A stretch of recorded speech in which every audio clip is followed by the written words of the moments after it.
Torah time! The weekly portion. What's it all about? It really means something.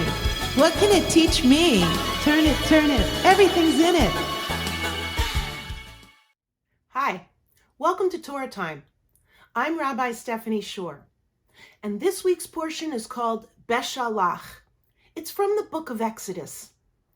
Now remember, last week we had the last plague, the last of the 10 plagues, which was the killing of the firstborn of the Egyptians. Well, after that happened, once again, Pharaoh said, Go, get your people out of here. So Moses took the children of Israel and they left Egypt. Well, they weren't too far out of Egypt until, guess what? Pharaoh changed his mind again. Pharaoh sent his army towards the children of Israel, and the children of Israel are walking through the desert, and all of a sudden, they come upon the Sea of Reeds. Sometimes people call it the Red Sea, but really in the Torah, it's the Sea of Reeds. So the Egyptians are chasing after them, and the children of Israel are getting so scared. They say to Moses, "Why did you bring us out here just to die? We should have stayed in Egypt." Well, God said to Moses, "Why do you all cry out?" He said to Moses, "Take your staff and raise it upon the waters, and Israel will walk through the sea on dry land." That's super important. The Torah says it several times. God says the children of Israel will walk through the sea on dry land. I want you to remember that.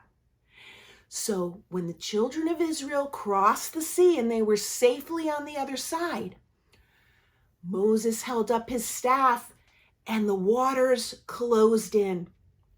And they closed in on all the Egyptian chariots and the army, and they were swallowed up by the sea.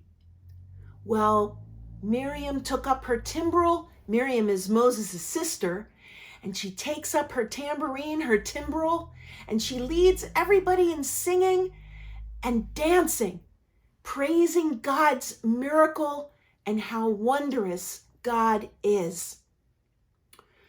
Well, it's really important to remember this part. It's important to remember that the children of Israel at that point were so excited and so elevated by the fact that God had saved them. Well, Moses began to take the children of Israel further into the desert, and they were walking for 3 days. And after 3 days, the people started complaining. They said, "Hey, Moses, we have nothing to drink." And so Moses went to God. He said, "God, I need your help. These people are getting so angry." And God said, "Take this piece of wood, throw it into the water, and the water will become sweet." And so the people had water. But then a little more time passed and the people got hungry. And they went to Moses and they complained again. And Moses said to God, "Help me out here." And God said, "Okay, I'm going to give them bread in the morning and meat at night." Well, this is an amazing story. So I want to go back to the part where I said that the children of Israel walked through the sea on dry land. Think about that for a second. How can you walk through the sea on dry land? Wouldn't it be wet? It would be. So this is the point I want to make with you. When the children of Israel walked through the sea on dry land, it didn't mean that there weren't going to be troubles. The sea, yes, it had parted, but it was there. It was roaring and the waves were coming and everything was there. It's just that for the moment, they were given a space to walk through to safety.